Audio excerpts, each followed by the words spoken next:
하나님의 말씀은 창세기 15장 1절에서 7절 말씀입니다. 창세기 15장 1절에서 7절 말씀, 그 다음에 18절에서 21절 말씀입니다.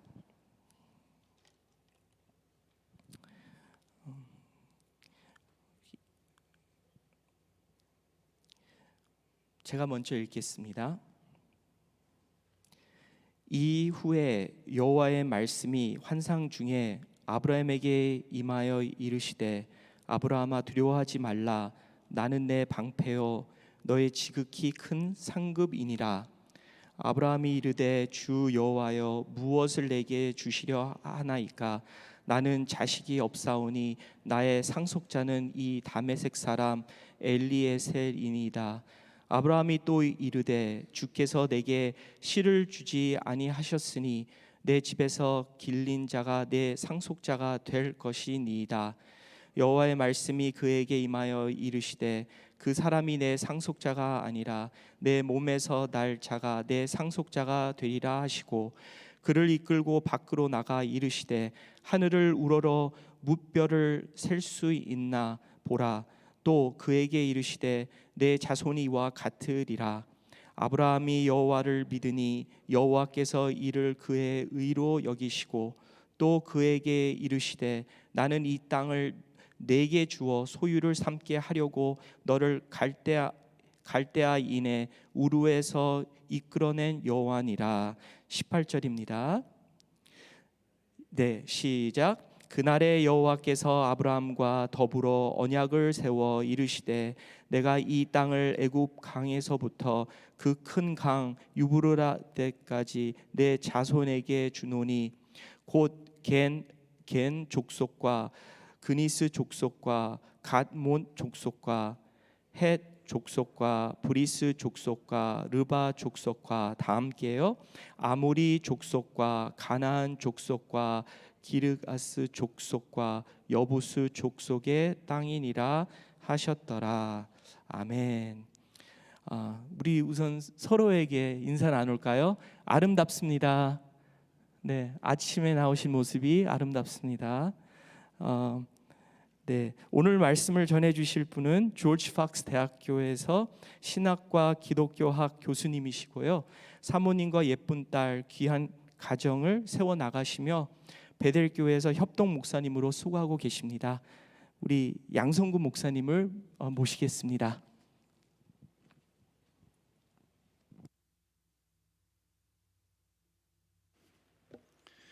우리 잠시 기도하고 하나님의 말씀 같이 묵상하도록 하겠습니다. 주님, 한 주간의 분주함 또 잠시 내려놓고 이 사순절 새벽 기도의 아침에 주님 앞에 나아갑니다. 우리의 마음을 겸손히 다 주님 앞에 내려놓습니다. 우리의 마음을 주님 채워주시옵소서. 오직 이 시간에 하나님의 말씀으로 또한 채워주시옵시고 새로운 비전과 꿈과 소망으로 가득 찬 삶이 있을 수 있도록 주님 인도하여 주시옵소서. 말씀을 전하니 부족한 사람, 그리고 말씀을 듣는 우리 귀한 성도님들 가운데 동일하게 큰 은총과 은혜로 이 아침 채워주옵소서. 감사드리며 살아계셔서 역사하시는 예수 그리스도의 이름으로 기도합니다. 아멘. 네, 오늘 성경 본문 말씀을 보니까요, 하나님께서 큰 자비와 사랑으로 우리 아브라함을 많이 사랑하시는 것을 보게 됩니다. 많이 돌보시고 위로하시고 더하여서 전 민족을 향한 큰 눈도 열어주시고 또 비전과 소망을 그의 심령에 품어주시는 것을, 심어주시는 것을 보게 됩니다. 우리 베델의 교우분들도 하나님의 크신 사랑과 자비를 많이 받으시고 또 하나님의 약속의 말씀을 받으시고 하루하루의 삶을 살아가고 계실 터인데, 이 아브라함이 오늘 창세기 15장에서 바로 그러한 경험을 하고 있다는 것입니다.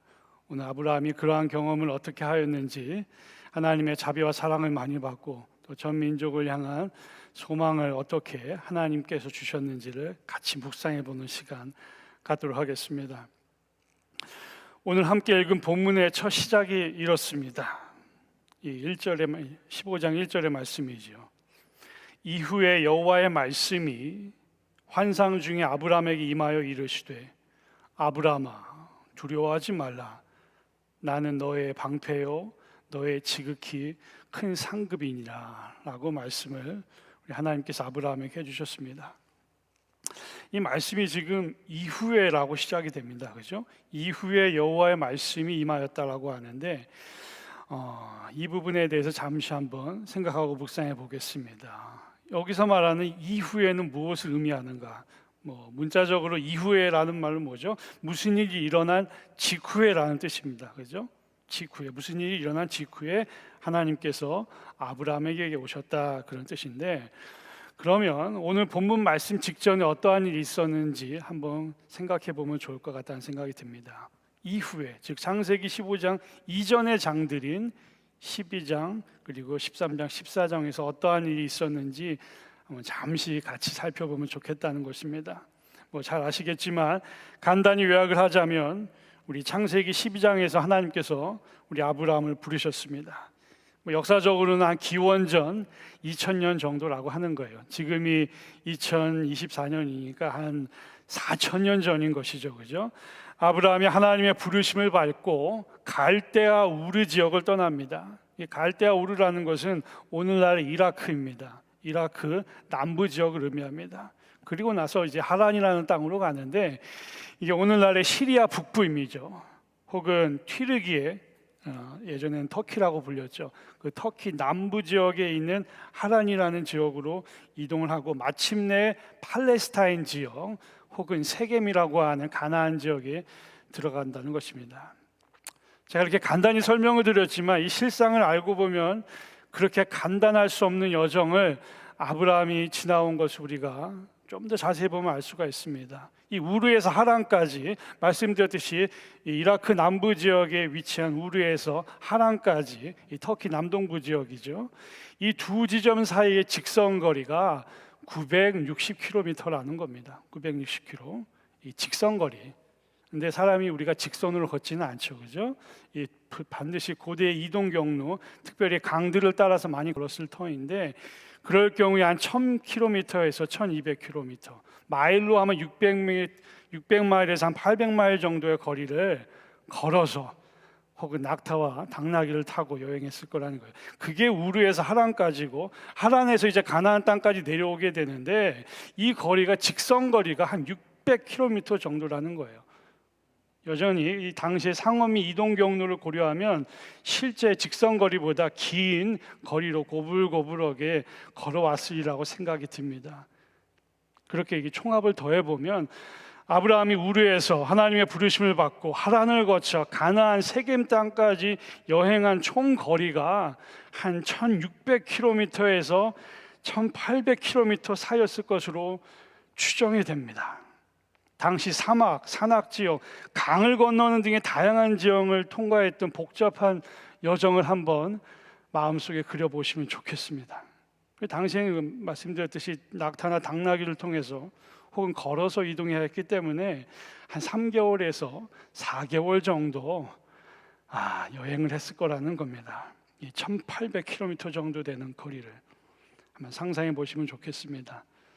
혹시 한번 대한민국에 사실 때 혹은 미국에 사시면서 국토 대장정 해보신 적 있으신지 모르겠습니다. 한 50km, 한 100km 정도 걷는데 한번 경험해 보셨는지요? 제가 예전에 주일 설교하다가 대구에서 창녕, 부산을 거쳐가는 한 50km 정도 무전여행 아주 괴롭게 했다고 말씀을 드렸는데 즐거웠습니다. 50km, 한 20km 정도 걷고 나면 웬만한 사람은 어떻게 되는지 아시죠?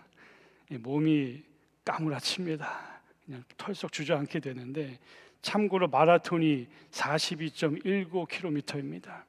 이 아브라함과 그의 가족이 롯과 롯의 가족을 포함해서 1800km 정도를 걸어서 땅을 통해서 여행을 했다는 것입니다. 부족한 저의 마음으로는 그게 어떠한 여행이었는지 상상이 되지가 않습니다.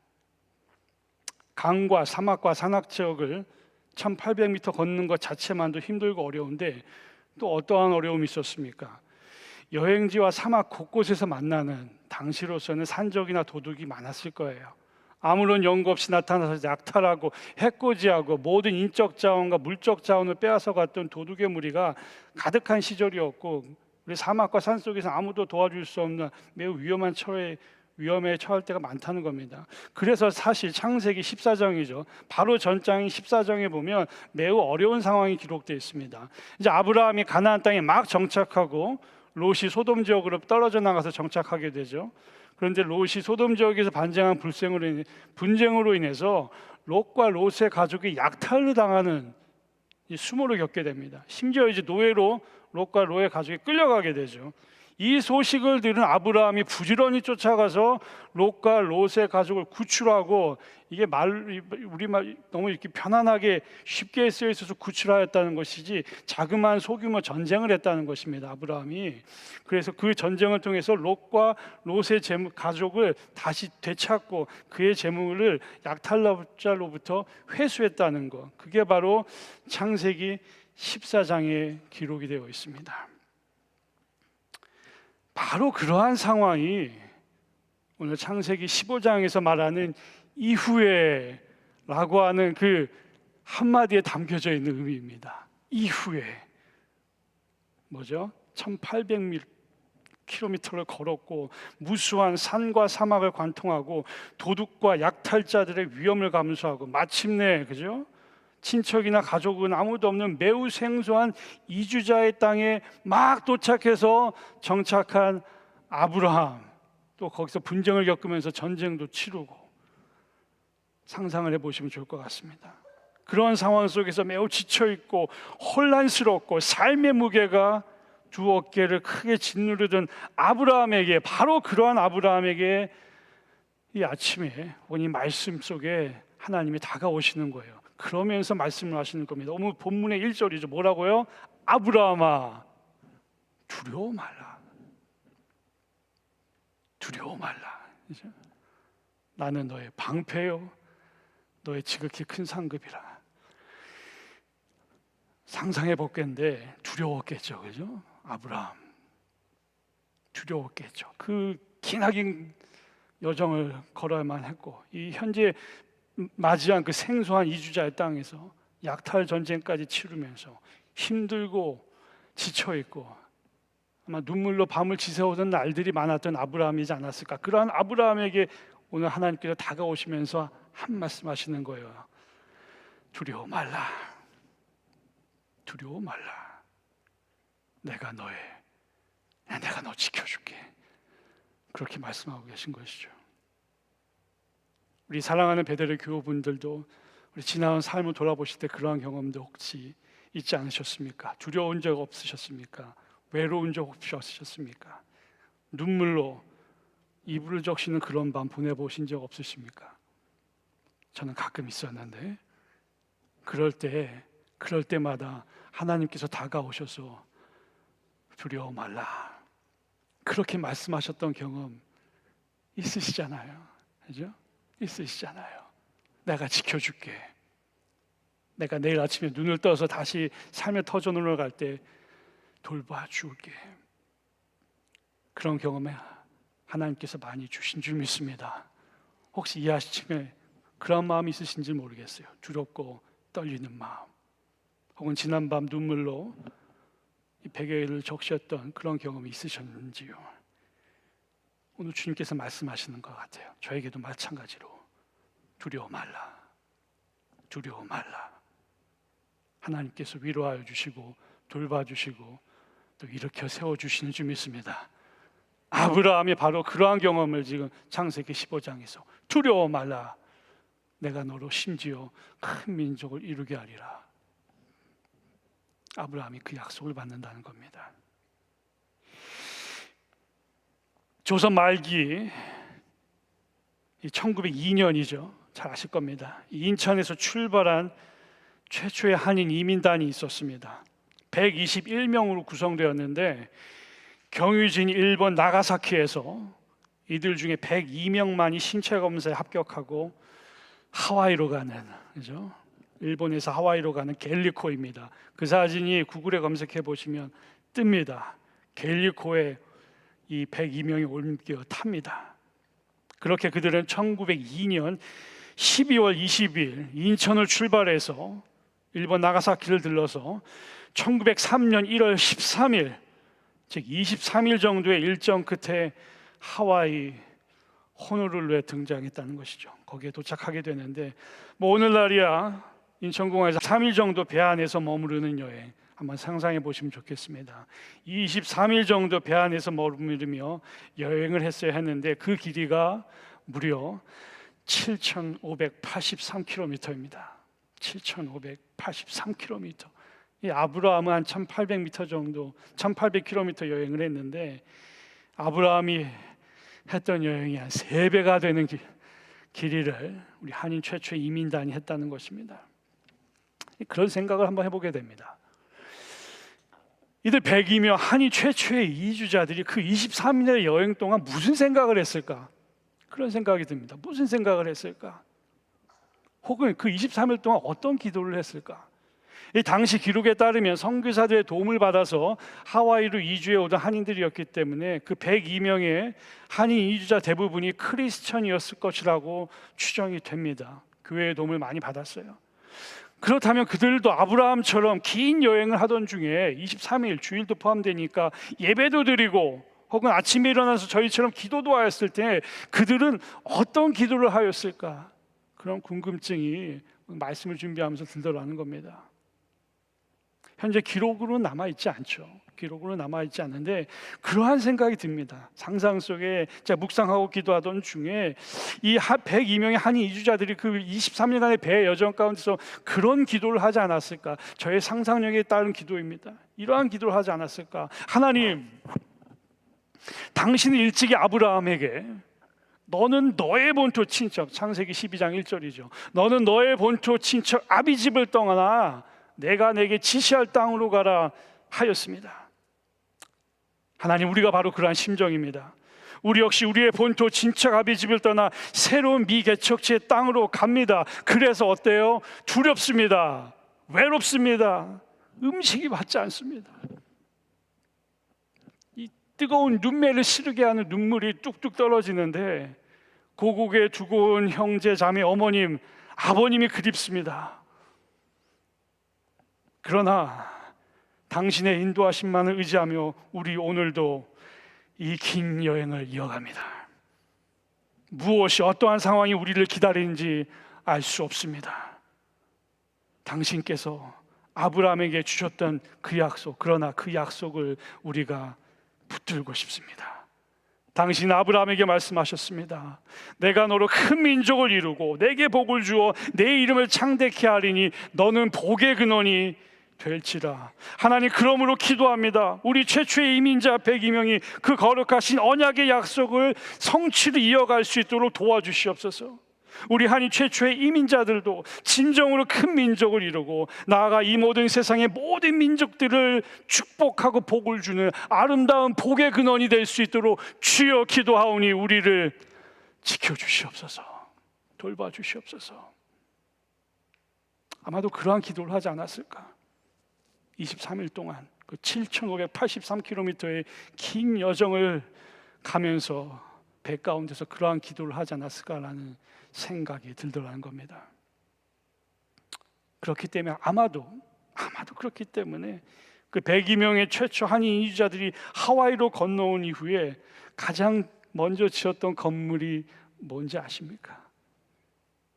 가장 먼저 지었던 그들의 건물, 그들의 집도 아니고 그들의 상점이나 오늘날의 그런 휴양 건물도 아니고 바로 하나님의 교회였다는 거예요. 102명의 한인 이주자들이 최초로 지었던 건물이 교회였다는 겁니다. 물론 처음에는 렌트로 쓰기도 하였지만, 그리고 그 교회는 지금까지도 120년이 지난 지금도 아마 하와이 호놀룰루 가보신 우리 교우분들 아실 겁니다. 그리스도 연합감리교회라는 이름으로 하와이에 여전히 그 이민자들이 세웠던 교회가 여러 형태도 있었고 역사 가운데 우여곡절도 있었지만 여전히 그 교회가 서 있다는 것입니다. 뭐 상상으로 해봤던 우리가 그들의 기도 제목이었지만 아마도 그렇게 기도했을 것 같은 생각이 드는데, 그들의 기도 내용처럼, 그들의 기도의 내용처럼 지금 미국에 있는 한인교회는 미국 전역을 포함해서 세계 곳곳에 복음을 전하는, 문자 그대로 전 세계에 걸쳐서 하나님의 민족을 이루고 전 세계를 향한 복의 근원이 되어 온 줄 믿습니다. 그리고 우리 베들교회도 바로 그러한 세계를 향한 복의 근원이 되는 이 한민족의 역사에 크게 동참하고 있다고 믿습니다. 오늘 본문의 후반부에서 아브라함이 받는 언약의 내용이 바로 그것입니다. 성서는 이렇게 기록합니다. 18절부터 21절이죠.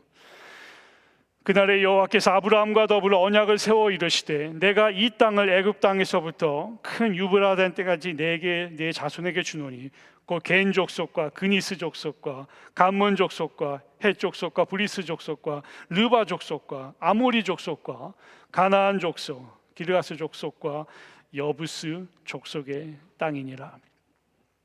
지금 뭐 오늘날 지식과 개념으로 보면 이게 과연 전 세계를 포괄하는 언약의 약속인지 좀 아리송할 수 있습니다. 단어 자체들이 좀 생소하죠. 애굽 땅에서 유브라데까지 겐 족속, 그니스, 아모리, 여부스 족속 등 좀 개념이 잘 잡히지 않는 단어들이긴 한데 꼭 중동 지역의 좁은, 그죠? 중동 지역의 좁은 세상만을 의미하는 것 같다는 느낌이 들 수도 있습니다. 그런데 우리가 알아야 할 것은 이 아브라함의 시점입니다. 그죠? 아브라함 생애 시점으로 봐야 됩니다. 아브라함 생애 당시에, 그 당시 세계관 속에는, 그 당시 사회, 경제, 지리적 개념과 관념 속에는 이게 온 세상이었습니다. 그 애굽 땅에서 유브라데에 이르는 거기까지가 전 지구를 지칭하는, 그들의 마음속에는 그게 온 세계야 라고 마음속에 있었다는 것이죠. 왜 그렇습니까? 당시에는 이 아시아, 유럽 혹은 아프리카 대륙이 연결되어 있지 않은 시대입니다. 그리고 이 중동 지역에 살던 아브라함과 같은 이들은 사실 심지어 아시아나 유럽, 아프리카가 존재했는지 그런 지식도 개념도 없던 그런 시절이라는 거예요. 이 아메리카 대륙은 심지어, 그죠? 1500년대까지도 유럽인들에게 알려지지 않았던, 그래서 아메리카에 왔던 유럽인들이 뭐라고 했습니까? 신세계라고 했지 않습니까? 왜요? 그동안 몰랐던 땅이니까. 그렇게 생각을 해보면 하나님께서 애굽 땅에서 유브라데까지 그리고 여러 가지 족속들을 말씀하실 때 아브라함 속에는 온 땅, 온 민족을 하나님께서 나에게 약속으로 주시는구나. 애굽 땅에서부터 그 큰 강 유브라데까지, 지금 이라크 지역에 있죠. 이 모든 땅을 전체를, 그죠? 동쪽에서 서쪽까지, 남에서 북까지 그 모든 땅을 지금 두려움에 떨고 있던, 눈물 가운데 하루하루 밤을 지새우고 있던 아브라함에게 다가오셔서 내가 너에게 이 땅을 유업으로 주노라, 그렇게 말씀하셨다는 거예요. 그런데 우리가 질문할 수 있습니다. 뭐냐면 곧 아브라함의 때, 그죠? 이 아브라함의 때 이 하나님의 전 민족적인 언약의 약속이 성취되었냐는 것입니다. 그렇지 않죠, 그죠? 아브라함의 때에는 아브라함이 받았던 언약의 말씀이 전 민족을 너에게 주노라, 땅 끝까지 이르러, 그 약속이 성취되어지지는 않았습니다. 그래서 히브리서 11장 8절과 13절에 이렇게 기록을 합니다. 잘 아실 겁니다. 히브리서에서 이렇게 기록합니다. 아브라함이 믿음으로, 아브라함은 부르심을 받았을 때에 순종하여 장래 유업으로 받을 땅에 나아갈새, 뭐라고 하면, 그렇죠? 갈 바를 알지 못하고 나아갔으며, 그게 8절인데 13절에 이렇게 기록합니다. 그러나 약속의 성취를 받지 못하였을 때 그것들을 멀리서 보고 환영하며 또 땅에서는 외국인과 나그네임을 증언하였느니라. 히브리서 11장의 기록입니다. 그렇게 아브라함은 그 언약의 약속을 받고 그것의 현재적인 성취는 맛볼 수 없었지만 그것의 미래적인 성취를 보고 그것을 믿음의 눈으로 환영했다는 것입니다. 그리고 우리가 잘 알듯이 심지어 구약시대 전체를 통틀어서 이 약속의 진정한 성취는 이루어지지 않습니다. 심지어 그 위대한 다윗과 솔로몬의 때에도 이루어지진 않아요. 그러나 우리는 잘 알고 있습니다. 그 위대한 전민족적 언약의 약속의 성취는 신약의 시대에 이르러서, 즉 아브라함의 자손이 예수님의 시대에 이르러서 이 언약의 약속이 진정으로 성취되기 시작했다는 것이죠. 특히 예수님의 십자가 사건으로 우리의 구원자 되시는 예수님의 모든 민족을 품으시는 그 놀라운 언약의 희생 가운데 하나님께서 아브라함과 시작하셨던 전민족적인 언약의 약속이 역사 가운데서 비로소 성취되어지기 시작합니다. 우리 주님께서 십자가 위에서 다 품으셨잖아요. 다 품으셨잖아요. 지금 우리가 사순절을 지내면서 기억해야 할 우리 중요한 교훈 중에 하나가 그것이 아닐까 싶습니다. 그리스도의 언약의 희생 가운데 하나님께서 아브라함과 시작하셨던 전 민족적인 언약의 약속이 역사 가운데서 비로소 성취되어지기 시작한다는 것입니다. 그리고 저와 여러분은 바로 그러한 전 민족적인 약속의 성취가 이루어지는 마지막 시대를 살아가고 있는 것이 아닌가, 그런 생각을 해보게 됩니다. 그러므로 우리 모두 역시 아브라함처럼, 그리고 최초의 우리 한인 이민자들처럼, 그리고 예수 그리스도의 삶 자체에 드러난 것처럼 하나님의 언약의 약속을 미리 받고, 그리고 그 민족의, 그 약속의 민족적, 전민족적인 성취에 능동적으로 참여하도록 하나님의 부르심을 받은 저와 여러분이라는 생각을 하게 됩니다. 그래서 예수님께서 지상사역 마지막에 마태복음 28장 19절 20절 말씀하셨잖아요. 뭐라고 말씀하셨죠? 그러므로 너희는 가서 모든 족속으로 제자를 삼아 아버지와 아들과 성령의 이름으로 세례를 주고 내가 너에게 분부한 모든 것을 가르쳐 지키게 하라. 보라, 세상 끝날까지 너희와 함께 있으리라.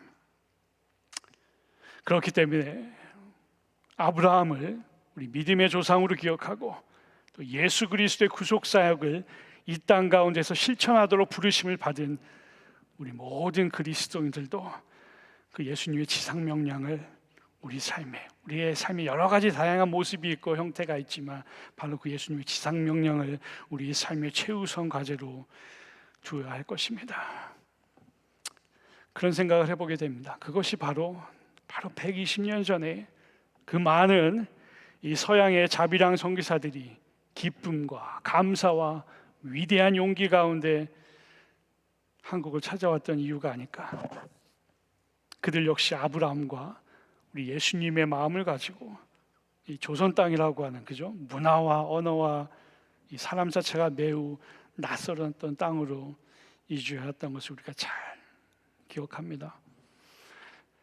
이 선교사님 이름들 중에 몇몇 분들, 익숙하신 분들도 있고 익숙하신 분도 있겠지만 한번 그들의 이름을 기념하면서 불러드리도록 하겠습니다. 참 설레이는 이름들인데 호레이스 언더우드라는 분이 있었고 헨리 아펜젤러라는 분이 있었죠. 윌리엄 스크랜턴, 이사벨라 비숍, 호레이스 앨런, 메리 스크랜턴, 로제타 홀, 조지 존스, 제임스 게일, 윌리엄 샌즈, 앨리스 샤프, 존 윌리엄 에드먼즈, 올리버 에디슨, 루이스 기포드 길드, 세뮤얼 뮤어, 찰스 셀터, 프랭크 니콜스, 엘라이자 존스턴, 아사 하디, 윌리엄 베어드. 제가 한 20명 정도 우리 선교사님들의 이름을 불러드렸는데 사실 이들 외에도 한 수십 명 혹은 수백 명에 되는 선교사님들이 조선 땅, 이 한국을 찾아와서 주님의 복음을 아예 묻혔습니다. 조선 땅에 묻혔습니다.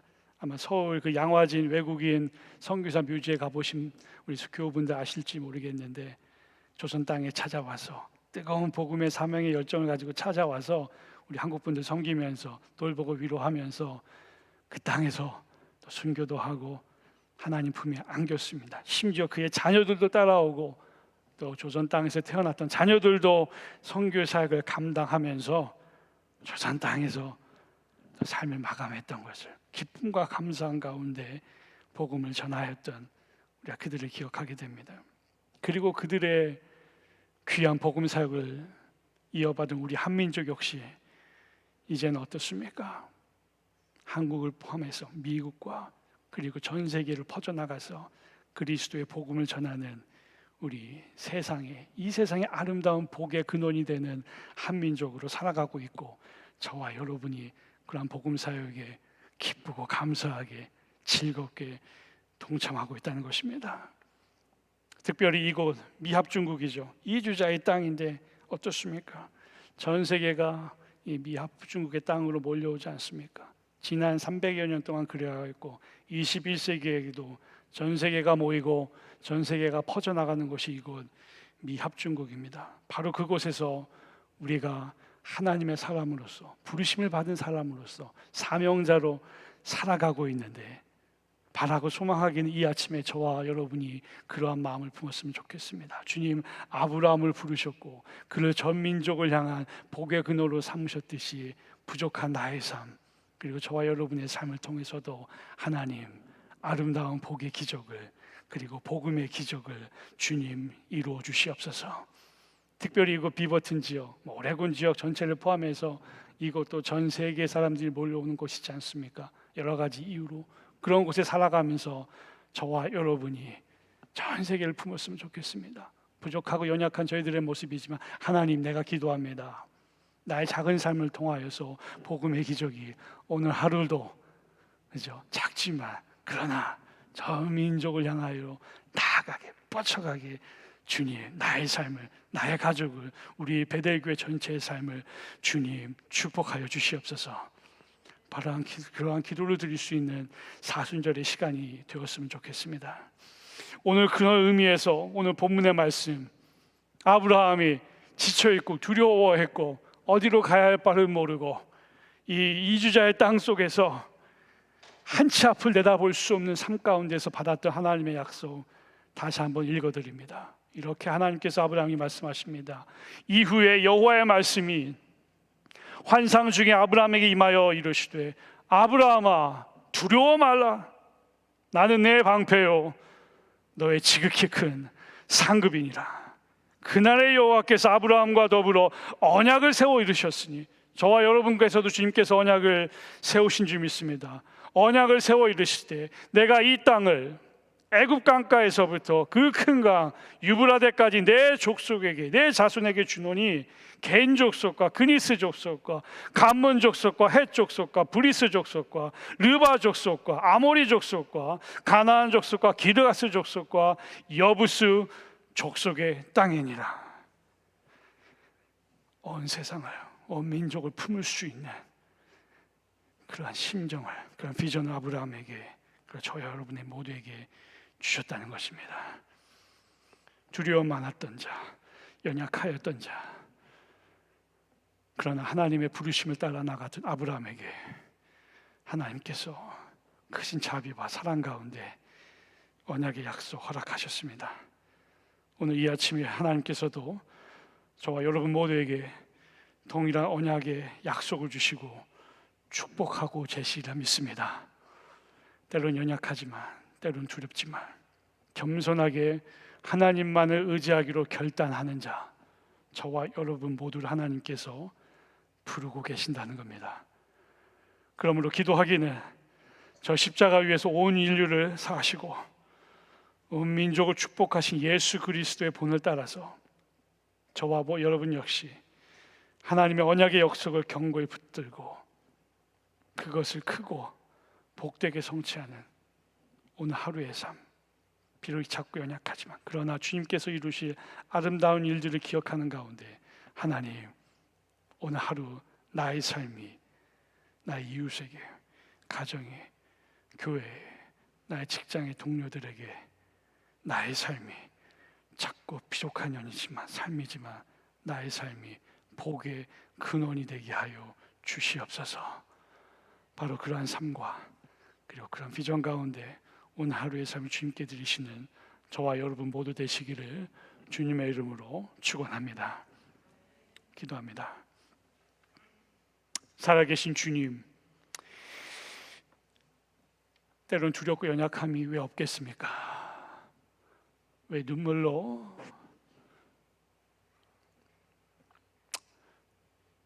우리의 삶의 터전을 채워가는 날이 왜 우리의 삶의 가운데 없겠습니까? 아브라함이 그러한 시간을 또한 보내었으리라 생각이 듭니다. 하나님, 그러나 그것이 그의 삶의 마지막이 아니었습니다. 그것이 그의 삶의 비전이 될 수 없었습니다. 주님께서는 두려워 말라.